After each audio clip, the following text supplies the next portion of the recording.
You're listening to Big World Network.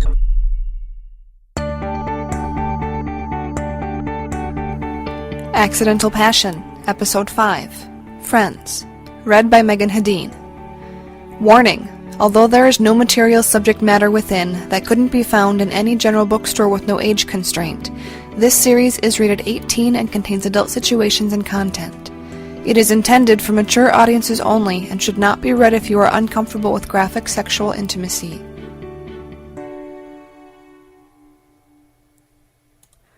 Woods looked at his watch again. He was uncomfortable sitting in the cramped seat on the regional jet, stuck beside a middle-aged and overweight man. It would be an hour before they would touch down in Belize City, and he still needed to catch a flight or boat to the small island. It would be evening before he got to Ambergris Cay and could warn Kim and Ryan. Closing his eyes, he tried to force himself to relax, taking a deep breath in and exhaling slowly. The frustration of not being able to do anything and not being able to reach Ryan was taking its toll, even though he knew he was doing everything he could given the circumstances. He had no plan.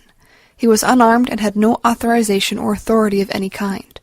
But he could warn them and help protect them by getting them off the island as quickly as possible and back to Belize City and Ryan's jet, where they could all leave safely.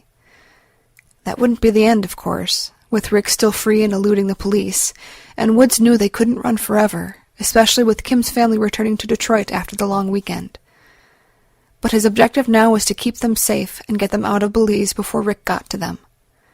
Opening his eyes, he looked at his watch again. 45 minutes remaining.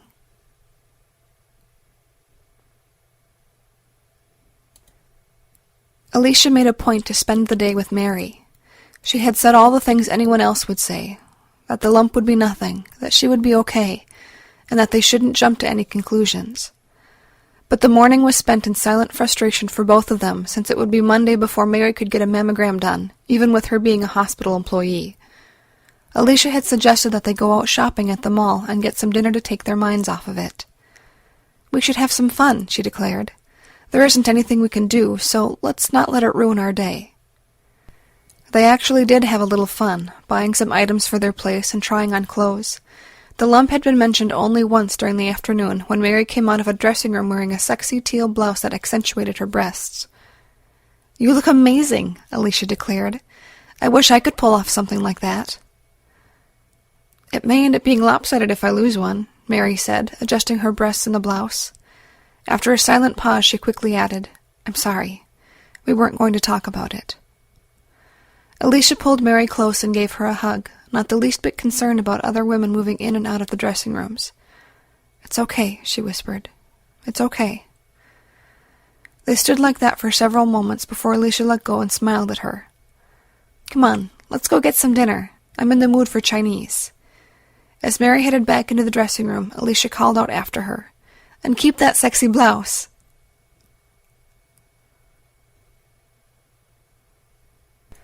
That evening, after returning home from dinner, Alicia began filling the bathtub with warm water. She opened the cabinet under the sink and pulled out a bottle of expensive lavender bubble bath that Mary had gotten her as a gift. She unscrewed the lid and inhaled, taking in the flowery scent. It was truly a wonderful smell. She generously poured some in the tub, pouring it directly under the faucet and incoming water, causing the scent to fill the air and thousands of white bubbles to immediately form, making the tub that much more inviting. She called Mary into the bathroom and lit a candle, then turned out the light as she waited. When Mary came in, she smiled. "This is nice. You didn't have to do this, sweetheart." "I think we both need to relax." They undressed and Alicia climbed in first, leaning back and spreading her legs for Mary to position herself in front of her and lean back against her. The warm water felt nice on their naked bodies, and they both sat in silence. After several moments, Alicia felt Mary's shoulders shaking slightly before she actually heard the first muffled cries. "I'm scared," Mary said, erupting into a full-blown cry. All Alicia could do was hold her tight in her arms. "I know."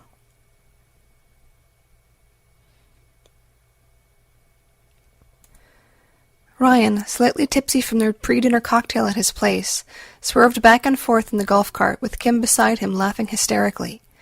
They were headed into town to meet Chaz for drinks and dinner at a local bar that was generally void of tourists. "You better be careful or they're going to take your license away," Kim exclaimed. She was feeling good, not just because of the drink, but also because of the wonderful time she was having with Ryan. The sun was setting and there was a gentle breeze moving in from the shore, cooling the evening slightly from the warm afternoon. "They have to catch me first," Ryan laughed. Another cart was approaching them from the opposite direction, so they both sat up straight and he maintained a relatively straight line down the road. As the other cart passed, they both waved at the two local men driving it, and burst out in laughter after they were a safe distance down the road in the opposite direction. Kim slid closer to Ryan and put her arm around his waist. "I'm going to miss this. It's going to be hard to go back." "Let's just stay then," he joked as they reached the bar. It was an old wooden house that had been converted on the first floor into a small kitchen, with a bar and several tables. The upstairs was presumably where the proprietor lived. Kim swung her leg out of the cart and stepped down. "I wish we could." Ryan took her hand and led her in. Chaz was already at the bar nursing a beer. The place was quaint, and the old walls, which were desperately in need of a coat of paint, were lined with license plates from around the United States and Europe. There were also signatures and short messages with dates scrawled all over, obviously from a tradition of patrons leaving their mark.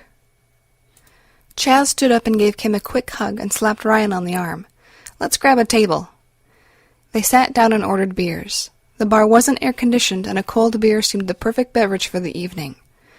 After the waiter, an older man in shorts and a less-than-clean t-shirt, brought them their drinks, they all took a sip. Chaz smiled at Kim. "So how are you liking our little island?" She liked him. He reminded her of a friend she had back in college, who was always easygoing and the one to keep conversation lively. "I love it here. It's not too touristy and feels so genuine, and it is so beautiful." "I don't think I'm going to be able to get her to leave," Ryan joked. "You may not be able to." She took another sip of her beer. "How long have you been working as a pilot here, Chaz?" "Long enough to know that I don't want to work for an airline back in the States.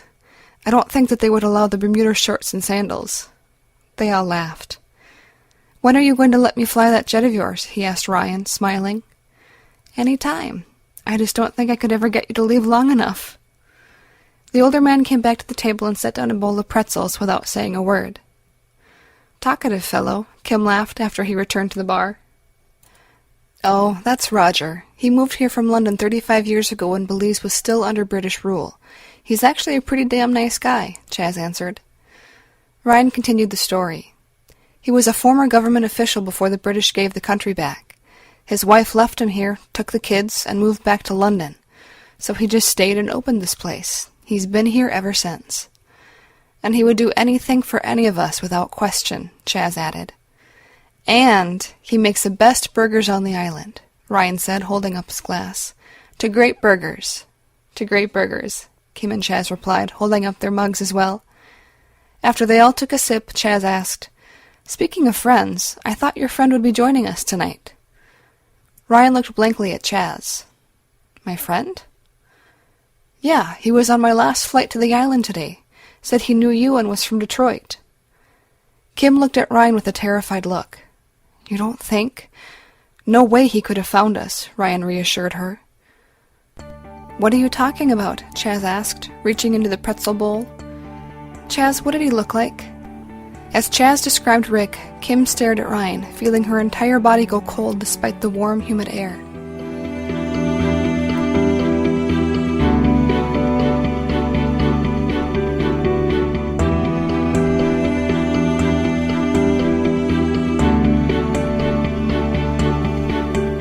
This has been a presentation of Big World Network. Visit us on bigworldnetwork.com for more free weekly series, or follow us on Facebook and Twitter. Thanks for listening.